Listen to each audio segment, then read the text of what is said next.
Hi, everybody. This is Allison from Alley Cat Creations. How are you? Please like, share, and subscribe to my channel if you have yet to do so. And if you get anything from my work, a connect the dot, an epiphany, a mind explosion, a new book to read, a new author to explore, please consider supporting my work. All the links are at the bottom of the description. Tongue-tied there. And if you are interested in fun creations, business card holders, pyramids. I have a kitty down here somewhere. Hearts. All of that stuff behind me. And pencil drawings. Hyper realistic to the most of my ability. You can check me out at alleycatcreations211.com where you can order some of these things via email. Everything goes through email. I'm private. Fun times. Now, before I begin the Secret Doctrine by Blavatsky, we're going to do stanza 4 continued. If there is anybody that watches me that has children on the spectrum that uses fidgets and no longer uses those fidgets, I have a pre-K class. They're between, like, some of them just turned 3 and some of them are 4. And my room is bare. And I took some of the money I made off of a dog portrait to get some stuff to calm my children down, which would help me during the day. So if you have any kind of fidgets that are kid appropriate, child appropriate in terms of age groupings, this changes color. It calms them down. Stuff where they can't swallow, this is what most of the people look like these days. A little bit bigger. Just anything that you think would be mindful as a donation. I'm not asking for money, but anything helps. So if you have this stuff already at home and you want to recycle them or you want to give it away, you don't know to whom, you're cleaning out your closet, kid doesn't use Chewies or things that can be washed, please send me an email. I'd be happy to take a donation as best as possible because my room is bare and it seems like the teacher is supposed to buy everything and she's just like absent-minded when it comes to like what her job is and her home life is, and seems like a beautiful soul. Love her, but things are really rough, and if I can get things for free and don't have to bother anybody for it, that's where I'm gonna go. Oh, yes, yes, yes. I have to enlarge this and lower my lights because it is late. I'm tired, as usual. What else is new, Miss Allison? I don't know. Well, that's too big. Yikers. So stanza 4 continued. 7 times 7 shadows of future men. We're born each of his own color, complexion, and kind, each also inferior to his father, creator, the father, the boneless, could give no life to beings with bones. Their progeny with bruta, phantoms, with neither form nor mind, therefore they were called the Shia, or shadow race. Manu, as already remarked, comes from the root man, to think, hence a thinker. It is from the Sanskrit word very likely that sprung the Latin mens, mind, the Egyptian menes, the mastermind, the Pythagorean monads, or conscious, thinking unit, mind. Also, even our manas, or mind, the fifth principle in man. Hence, the shadows are called amanasa, mindless. And like I said, I pronounce shit different and probably wrong, so don't mind me. With the Brahmins, the Pitras are very sacred because they are the progenitors or ancestors of men, the first Manusha on this earth, and offerings are made to them by the Brahmin. When a son is born unto him, they are more honored, and their ritual is more important than the worship of the gods. May we not now search for a philosophical meaning in this dual group of progenitors? The Pitras being divided into 7 classes, we have here the mystic number again. Nearly all the Puranas agree that 3 of these are arupa, formless, while 4 are corporeal, the former being intellectual and spiritual, the latter material and devoid of intellect. Esoterically, it is Ashuras, who formed the first 3 classes of Pitras, born in the body of night, whereas the other 4 were produced from the body of twilight. Their fathers, the gods, were doomed to be born fools on earth, according to Vayu Purana.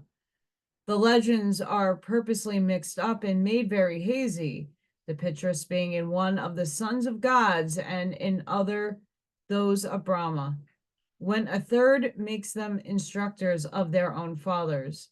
It is a host of the 4 material classes who create men simultaneously on the 7 zones.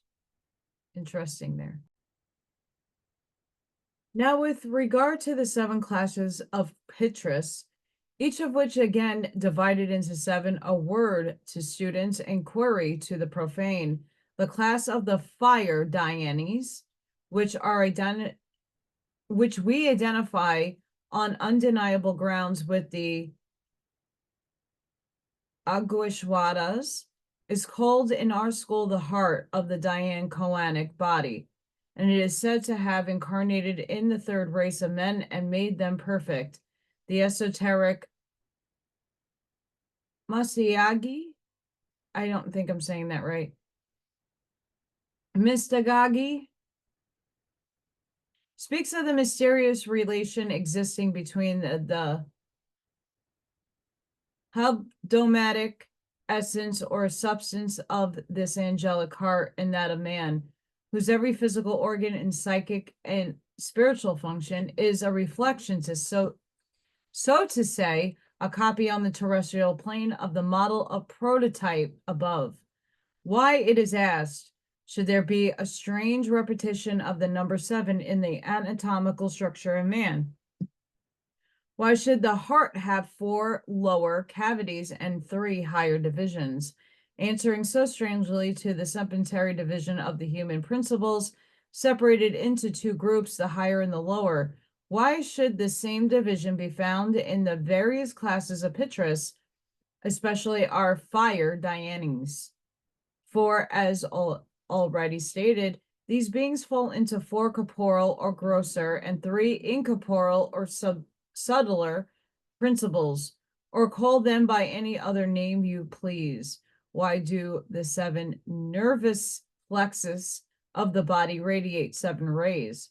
Why are there these 7 plexuses, and why 7 distinct layers in the human skin? Quote, having projected their shadows and made men of one element, ether, the progenitors reascend to Mahaloka. Once they descend periodically when the world is renewed to give birth to new men. The subtle bodies remain without understanding, manas, until the advent of the swaras, gods, now called aswaras, not gods, end quote. Says the commentary, not gods for the Brahmins, perhaps the highest breaths for the occultists, since these progenitors, Pitra, the formless and the intellectual, refuse to build men, but endow him with mind, the 4 corporeal classes creating only his body. This is very plainly shown in various texts of the Rig Veda, the highest authority for a Hindu of any sect wherever. Therein, Asura means spiritual divine, and the word is used as a synonym for supreme spirit. While in the sense of a god, the term Asura is applied to Varuna and Indra, and preeminently to Agni, the three having been in days of old the three highest gods, before Brahmanical Theo mythology distorted the true meaning of almost everything in the archaic scriptures. But as the key is now lost, the Asuras are hardly mentioned. People just don't want to leave me alone. Hang on, guys. In Zendavista, the same is found in the Mazdan or Magian religion. Ashura is the Lord Asura Visvadetas, the all-knowing or omnipresent Lord, and Asura Mazda became later Ahura Mazda. We see this in Awaspi, is, as Benefi shows, the Lord who bestows intelligence. Asura Medha and Ahura Mazda. However, elsewhere in this work, it is shown on equally good authority that the Indo-Iranian Ashura was always regarded as sevenfold. This fact, combined with the name Mazda as above, which makes of the sevenfold Ashura the Lord or lords collectively who bestow intelligence, connects. Sorry, guys, I'm trying. The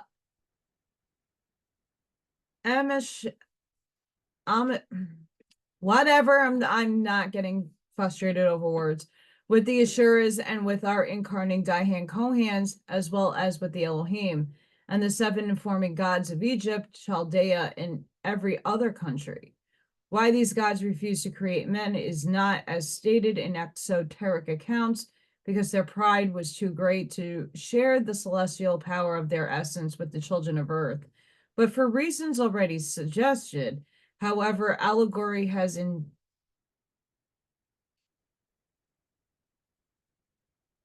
sorry guys, my eyesight. Allegory has indulged in endless fancies and theology, taken advantage thereof in every country to make out its case against these firstborn, or the logi, and to impress it as a truth on the minds of the ignorant and credulous. The Christian system is not the only one which was degraded them into demons. Zoroastrianism and even Brahmanism have profited thereby to obtain hold over the people's minds. Even in Chaldean exotericism, beings who refuse to create, who are said to oppose thereby the demiurgos, are also denounced as the spirits of the darkness. The Suras, who win their intellectual independence, fight the Suras, who are devoid thereof, who are shown as passing their lives in profitless ceremonial worship based on the blind faith, a hint now ignored by the Orthodox Brahmins, and forthwith the former become asuras. The first and mind-born sons of deity refuse to create progeny and are cursed by Brahma to be born as men. They are hurled down to earth, which later on is transformed into theological dogma into the infernal regions. Ahriman destroys the bull created by Ormazd, which is the emblem of terrestrial elusive life, the germ of sorrow, and forgetting that the perishing finite seed must die in order that the plant of immortality, the plant of spiritual eternal life, should sprout and live. Ahriman is proclaimed the enemy, the opposing power, the devil. Typhon cuts Osiris into 14 pieces in order to prevent his peopling the world and thus creating misery. And Typhon becomes, in the exoteric theological teaching, the power of darkness. But all this is the exoteric shell. It is the worshippers of the latter who attribute to disobedience and rebellion the effort and self-sacrifice of those who would help men to their original status of divinity through self-conscious efforts. And here we are repeating that again. And it is these worshippers of form who have made demons of the angels of light. I hard align with that statement in full form. Everything's inversed, perhaps. 1980 Ford. Esoteric philosophy, however, teaches that 1/3 of the Dhyanis and 3 classes of the Arupa Pritras, endowed with intelligence, which is a formless breath composed of intellectual, not elementary substances, was simply doomed by the law of karma and evolution to be reborn on Earth. Some of these were Nirmakayas, doing the best here, from the Manvaratas. Hence, we see them in all the Puranas reappearing on this globe in the 3rd Manvarata as kings, rishis, and heroes. Read the 3rd root race. This tenet, being too philosophical and metaphysical to be grasped by the multitudes, was, as already stated, disfigured by the priesthood for the purpose of preserving a hold over them through superstitious fear. The supposed rebels, then, were simply those who compelled by karmic law to drink the cup of gall to its later bitter drop, had to reincarnate anew and thus make responsible thinking entities of the astral statuses projected by their inferior brethren. Some are said to have refused because they had not in them the requisite materials and astral body, since they were arupa. The refusal of others had reference to their having been adepts and yogis of long past, preceding Manvaratas, another mystery, but later on as Nirmana Kayas, they sacrificed themselves for the good and salvation of the monads, which were waiting for their turn and which otherwise would have had to linger for countless ages in irresponsible animal-like through, in appearance, countless ages. Sorry, guys, I'm having problems with my eyesight tonight. Through an apparent human forms. It may be a parable and an allegory within an allegory. Its solution is left to the intuition of the student if he only reads that which follows with his spiritual eye. My eyes, I need glasses, for goodness sakes. Sorry, guys, I'm trying. As to their fashioners or ancestors, those angels who, in the exoteric legends, obey the law, they must be identical with the Varashad Pitras or the Pitar Devata, those possessed of the physical creative fire. They can only create, or rather clothe, the human monads with their own astral selves, but they could not make man in their image and likeness. Man must trying here. Man must not be like one of us, say the creative gods, entrusted with the fabrication of the lower animal, but higher. Their creating the semblance of men out of their own divine essence means esoterically that it is they who became the first race and thus shared its destiny and further evolution. They would not simply because they could not give to man the sacred spark which burns and expands into the flower of human reason and self-consciousness, but they had it not to give. This was left to the class of divas, who became symbolized in Greece under the name Prometheus, to those who had naught to do with the physical body, yet everything with the purely spiritual man. Each class of creators endows man with what it has to give. The one builds his external form, the other gives him its essence, which later on becomes a human higher self, owing to the personal exertion of the individual. But they could not make man as they were themselves perfect, because sinless, sinless because having only the first pale, shadowy outlines of attributes, and these all perfect from the man, human standpoint, white, pure, and cold as the virgin snow. Where there is no struggle, there is no merit. Humanity of the earthly, was not designed and designated to be created by the angels of the first divine breath. Therefore, they are said to have refused to do so, and man had to be formed by more material creators who in their turn could give only what they had in their own natures and no more. Subservient to eternal law, the pure gods could only project out of themselves shadowy men, a little less ethereal and spiritual, less divine and perfect than themselves, shadows still. The first humanity, therefore, was a pale copy of its progenitors, too material even in its ethereality, to be a hierarchy of gods, too spiritual and pure to be men, endowed as it were with every negative perfection. Perfection to be fully such must be born out of imperfection. The incorruptible must grow out of the corruptible, having latter as its vehicle and basis and contrast.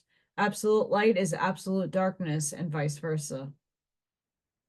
Why you need to go to divine neutrality. In fact, there is neither light nor darkness in the realms of truth. Good and evil are twins, the progeny of space and time under the sway of Maya. Separate them by cutting off one from the other, and they will both die. Neither exists per se, since each has to be generated and created out of the other in order to become into being. Both must be known and appreciated before becoming objects of perception. Hence, in mortal mind, they must be divided. Hence, polarity and duality that we live in.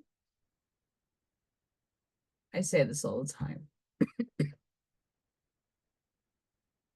Hence why you can't take shit personal. That has nothing to do with you. Nevertheless, as the illusory distinction exists, it requires a lower order of creative angels. To create inhabited globes, especially ours, or to deal with matter on this earthly plane. The philosophical Gnostics were the first to think so in the historical period and to invent various systems upon this theory. Therefore, in their schemes of creation, one always finds their creators occupying a place at the very foot of the ladder of spiritual being. With them, those who created our earth and its mortals were placed on the very limit of Myrvic matter, and their followers were taught to think, to the great disgust of the church fathers, that for the creation of those wretched races in a spiritual and moral sense, which grace our globe, no high divinity could be made responsible, but only angels of the lower hierarchy, to which classes they relegate to the Jewish God Jehovah. Mankind's different from the present are mentioned in all the ancient cosmogonies. Plato speaks in the Phaedrus of a winged race of men. Aristophanes, in Plato's Banquet, speaks of a race androgynous and with round bodies. In Pymander, all the animal kingdom, even in double sexed. This in it is said, the circuit having been accomplished, the knot was loosened, and all the animals which were equally androgynous were untied, separated together with men. For the cause have to produce effects on earth. Again, in the ancient Quiche manuscript, the Popol Vuh, published by the late Abbé Brassier, I don't know French, guys, Borberg, the first men are described as a race whose sight was unlimited and who knew all things at once, thus showing the divine knowledge of gods, but not mortals. The secret doctrine, correcting the unavoidable exertions of popular fancy, gives the facts as they are recorded in the archaic symbols. These shadows were born, each of his own color and kind, each also inferior to his creator, because the latter was complete being of his kind. The commentaries refer the first sentence to the color or complexion of each human race, thus evolved. In Primander, the 7 primitive men created by nature from the heavenly man, all partake of the qualities of the 7 governors or rulers who loved men, their own reflection and synthesis. In the Norse legends, one recognizes in Asgard, the habitat of the gods, are also in the Ases themselves, the same mystical loci and personifications woven into the popular myths as in our secret doctrine. And we find them in the Vedas, the Puranas, the Mazinin scriptures, and the Kabbalah. The Ases of Scandinavia, the rulers of the world, which preceded ours, whose name means literally the pillars of the world, its support are thus identical with the Greek cosmo creators, the 7 workmen of rectors of Primander, the 7 rishis and Pitras of India, the 7 Chaldean gods, even 7 evil spirits, the 7 Kabbalistic Sipharoth, synthesized by the Upper Triad, and even the 7 planetary spirits of the Christian mystics. The Ases create the earth, the seas, the sky, and the clouds, whose visible world from the remains of the slain giant Ymir. But they do not create man, but only his form from the ash tree, Yggdrasil. It is Odin who endows him with life and soul, after Lodur had given him blood and bones, and finally it is Honir who furnishes him with his intellect, manas, and with his conscious senses. The Norse ask, the Hesiodic ash tree, once issued men of the generation of bronze, the 3rd root race, and the Tisite tree of the Popol Vuh, out of which the Mexican 3rd race of men were created, all are one. This may be plainly seen by any reader, but the occult reason why the Norse Yggdrasil and the Hindu Aswatha and Gogard, the Hellenic tree of life, and the Tibetan Zampoon are one with the Kabbalistic Sipharothal tree, and even with the holy tree made from Ahura Mazda and the tree of Eden, who among the Western scholars can tell. Nevertheless, the fruits of all those trees, whether Pipala or Homa, or yet the more prosiatic apple, or the plants of life, in fact and variety, the prototypes of our races were all enclosed in the microscopic tree, which grew and developed within and under the great mundane macrocosmic tree. And the mystery is half revealed in the not getting that word out, where it is said, Pipla, the sweet fruit of that tree, upon which come spirits who love the science, and where the gods produce our marvels, as in the Gogard, among the luxuriant trees and branches of all those mundane trees, the serpent dwells. But while the macroscopic tree is the serpent of eternity, of absolute wisdom itself, those who dwell in the macroscopic tree are the serpents of the manifested wisdom. One is the one and all, the others are the reflected parts. The tree is man himself, of course, and the serpents dwelling in each, the conscious manas, the connecting link between spirit and matter, heaven and earth. Pause there really quick. I've been saying this for such a long time, forever. I have a huge Norse library right here. And a lot of the beginning stories of Ginnegana, of how things were created, underlie so much of the Indian Vedas and the Puranas. It is almost identical. And even South American lore and mystery, And it's not mythology. I don't believe it's mythology. I do believe all of this is actually something that took place in paradigm. Just stating and restating everything I've been saying. So that's why I was so excited to read this, because it is true. If you look at Manly P. Hall's Secret Teachings of All Ages, it is Yggdrasil that they're picturing. And if you look at the yugas, you look at the different varieties of the Theosophical tree, it all aligns all together, where Asgard, Vanir, and Helheim, and Muspelheim, all those realms of fire and ice and different races of beings, where Earth is mid, we're called Midgard. The Ouroboros, I can't say it in Scandinavian. Don't Megir, the serpent. Also, giants, giants.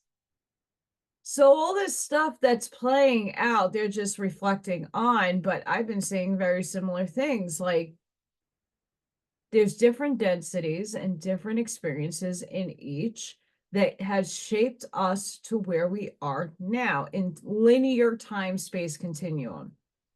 Because there is a huge difference between space-time and time-space.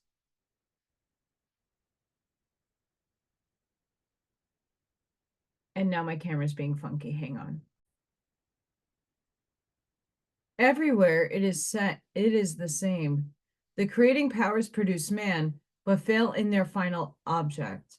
All these low guys strive to endow man with conscious immortal spirit, reflected in the mind. Man is alone.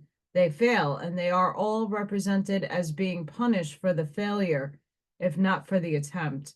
What is the nature of the punishment? A sentence of imprisonment in the lower or neither region, which is our earth, the lowest in its chain, an eternity, meaning the duration of the life cycle in the darkness of matter, or within animal man. It has pleased the half ignorant and half designing church fathers to disfigure the graphic symbol. They took advantage of the metaphor and allegory found in every old religion to turn them to the benefit of the new one. Thus, man was transformed into the darkness of a material hell, his divine consciousness, obtained from his indwelling principle, the manas, or the incarnated deva, became the glaring flames of the infernal region, and our globe, the hell in itself.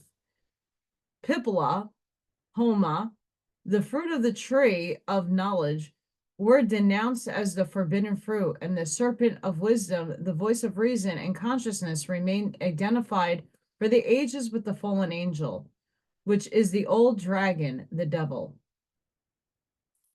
The same for the other high symbols. The swastika, the most sacred and mystic symbol in India, the Jaina cross, as it is now called by the Masons, with notwithstanding the direct connection with even the identity with the Christian cross, has become dishonored in the same manner. It is the devil's sign, we are told by the Indian missionaries. Does it not shine on the head of the great serpent of Vishnu, on the thousand-headed Shisha Ananta in the depths of Patala, the Hindu Naraka, or hell? It does. But what is Anatta? As Shisha, it is the almost endless Monvarodic cycle of time and becomes infinite time itself when we call Anatta the great seven-headed serpent on which rests the Vishnu, an eternal deity during pralayik inactivity. What has Satan to do with this highly metaphysical symbol? The swastika is the most philosophical, scientific of all symbols, as also the most comprehensible. It is the summary in a few lines of a whole work of creation, or evolution, as one should rather say, for the cosmotheogony, down to the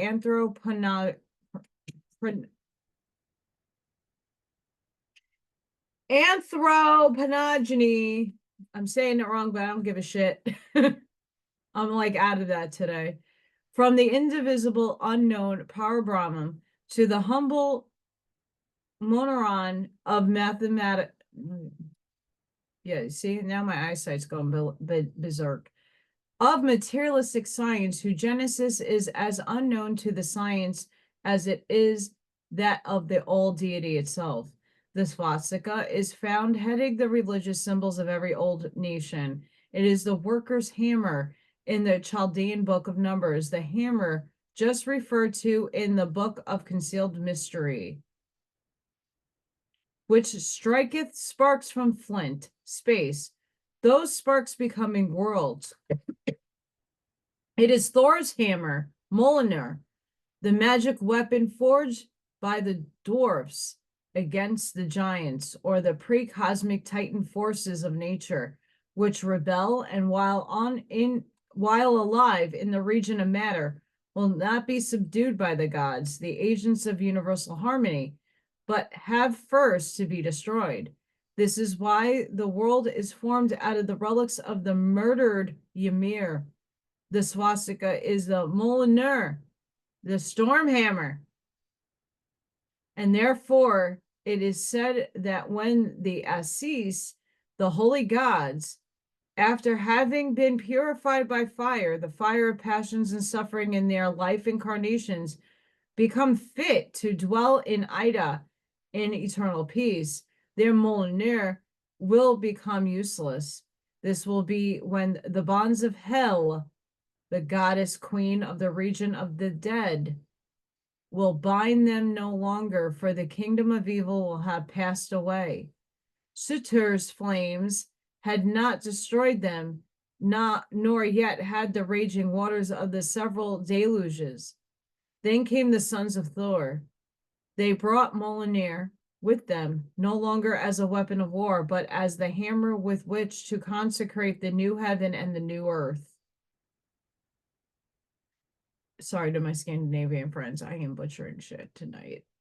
Verily, many are its meaning. In the macrocosmic work, the hammer of creation, with its 4 arms bent at right angles, refers to the continual motion and revolution of the invisible cosmos of forces. In that of the manifested cosmos and our earth, it points to the rotation in the cycles of time of the world's axis and their equatorial belts, the 2 lines forming the swastika, meaning spirit and matter, the 4 hooks suggesting the motion in the revolving cycles.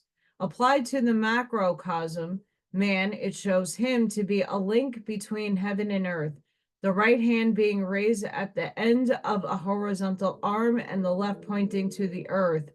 In the Samargine tablet of Hermes, the uplifted right hand is inscribed with the word salve, the left with the word coglia. It is at one and the same time an alchemical, cosmological, anthropomorphical, and magical sign with 7 keys to its inner meaning. It is not too much to say that the compound symbolism of the universal and most suggestive of signs contains the key to the 7 great mysteries of cosmos. Born in the mystical conceptions of the early Aryans. Do you see where my brain's going tonight, guys? I do apologize. I don't feel like doing this one over. And by them placed at the very threshold of eternity on the head of the serpent Anatta, it found the spiritual death in the scholastic interpretations of medieval anthropomorphicists. It is the alpha and the omega of universal creative force, evolving from pure spirit and ending in gross matter. It is almost the key to the cycle of science, divine and human, and he who comprehends its full meaning is forever liberated from the toils of Mahamaya, the great illusion and deceiver. The light that shines from under the divine hammer, now degraded into the mallet or gravel of the grand masters of Masonic lodges, is sufficient to dissipate the darkness of any human schemes or fictions. How prophetic are the songs of the three Norse goddesses, to whom the ravens of Odin whisper of the past and the future as they flutter around in their abode of crystal beneath the flowing river. The songs are all written down in the scrolls of wisdom, of which many are lost, but some still remain, and they repeat in poetic allegory the teachings of the archaic ages, to surmise from Dr. Wagner's Asgard and the Gods, the renewal of the world, which is a prophecy about the seventh race of our round, told in the past tense. The Molinaire had done its duty in this round, and on the field of Ida, the field of resurrection, for the fifth round, the sons of the highest gods assembled, and in them their fathers rose again, the egos of all their past incarnations. They talked of the past and the present, and remembered the wisdom and prophecies of their ancestor, which had all been fulfilled. Near them, but unseen of them, was strong, the mighty one, who rules all things, and ordains the eternal laws that govern the world. They all knew he was there. They felt his presence and his power, but were ignorant of his name. At his command, the new earth rose out of the waters of space. To the south above the field of Ida, he made another heaven called Aglong, and further off a third, Windblon. After Gimmel's cave, a wondrous place was erected, covered with gold and shining bright in the sun. These are the three gradually ascending planets of our chain. The gods were enthroned as they used to be. From Gimmel's heights, the seventh planet or globe, the highest and the purest, they looked down upon the happy descendants of life, of Lith and Lithrizir, the coming Adam and Eve of purified humanity, and signed to them to climb up higher, to rise in knowledge and wisdom, step by step from the heaven to another, until they were at last fit to unite to the gods in the house of all Father. He who knows the doctrines of esoteric Buddhism or wisdom, though so imperfectly sketched here too, will see clearly the allegory contained in the above. Its more philosophical meaning will be better understood if the reader thinks carefully over the myth of Prometheus. It examines further on the light of the Hindu Pramathaya, degraded into a purely physiological symbol to one Orientalist and taken in connection with the terrestrial fire only. Their interpretations is an insult to every religion, including Christianity, whose greatest mystery is thus dragged down to matter. The friction of divine Paramatha and Arya could suggest itself under the image only to the brutal conceptions of the German materialists then, who there are none worse. It is true that the divine babe, Agni, with the Sanskrit-speaking race, who became Ignis with the Latins, is born from the conjunction of Pramathana and Arani, whatever, I'm fucking up their names, and I'm sorry, swastika, during the sacrificial ceremony. But what of that? Some very long name I'm not pronouncing is the divine artist and carpenter, and also the father of the gods and of creative fire in the Vedas. So ancient is the symbol and so sacred that there is hardly any excavation made on the sites of old cities without its being found. A number of such terracotta discs called fusibles were found by Dr. Schielman under the ruins of ancient Troy. Both these forms, the swastika and what looks like a joystick on a Nintendo game, were excavated in great abundance, their presence being more proof that the ancient Trojans and their ancestors were pure Aryans. Shia, as already explained, is the astral image. It bears this meaning, the Sanskrit works. The Sanjina, whatever, spiritual consciousness, the wife of Sira, the sun, is shown retiring into the jungle to lead an aesthetic life and leaving behind her husband, her Shaya, shadow or image. How are the, hang on, guys. My brain is all over the place. I'm probably channeling or getting some downloads and I'm just discombobulated. Yes, unhealthy, but needed. So guys, I'm going to cut this in half. I kind of now know why I've been short-circuited a bunch. We're getting hit with X-class flares right now, I think. There's a lot of energy, and I already feel it in this area that I'm overwhelmed, neurologically speaking. So I do apologize for a lot of the shit reading I just did, but I'm going to cut this in half because this still has a little bit of length to go to continue. I will say this. If you're interested in understanding what this is, read the basic Vedic mythology and the basic Norse mythology, especially those two, because, excuse me, they're so interlinked. The stories are just about the same with different names for different gods and different gods having different powers. Even the Greek paradigm kind of falls with the Norse, although another race. This gives a big understanding of a very big complex portion of the of one of the epochs that we went through.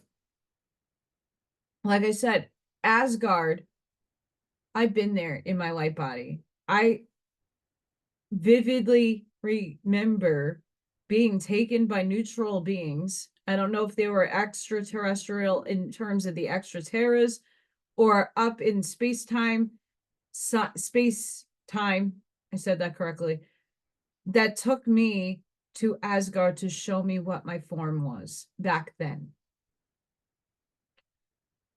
One can only assume,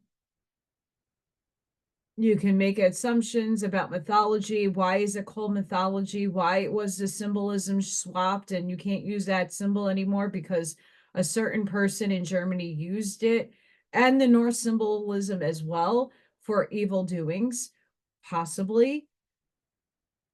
There's a lot of occult things going on during World War II. And even in World War I, there's a lot of occult stuff. And if you really want to think about the wars and why a lot of these things were occurring and why they give you a trigger event that made us enter the United States, enter into wars. We were fighting wars that had nothing to do really with us, but our government had a lot of interest in occulty shit that they didn't want to tell you about. Why can't we go on Antarctica? Where is this Yggdrasil? Does it actually exist, or is it etherical? I say it's all things.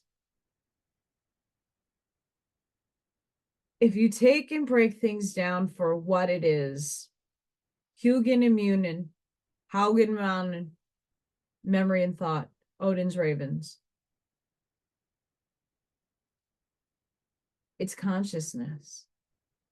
Break things down for what they actually are in allegory.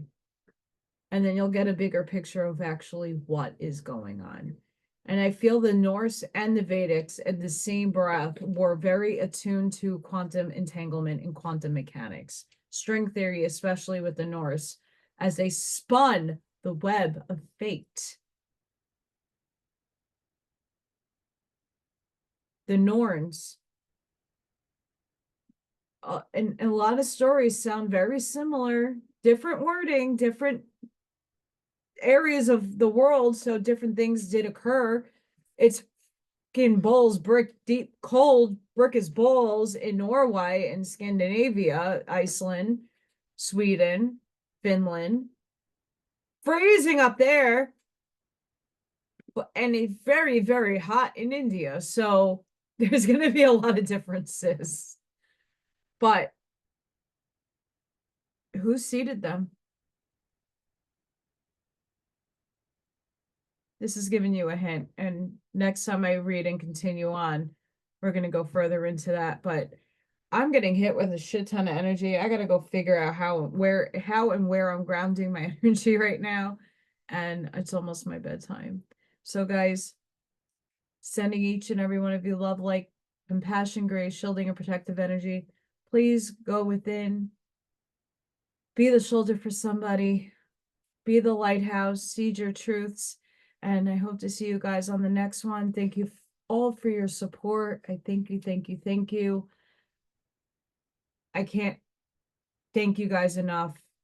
And once again, if you guys have any kind of fidgets, if you have or know somebody that has a child that is autistic or older and they still have fidgets or tools, sand timers, schedules and stuff that they're no longer using, don't need them anymore, and they just packed it away somewhere.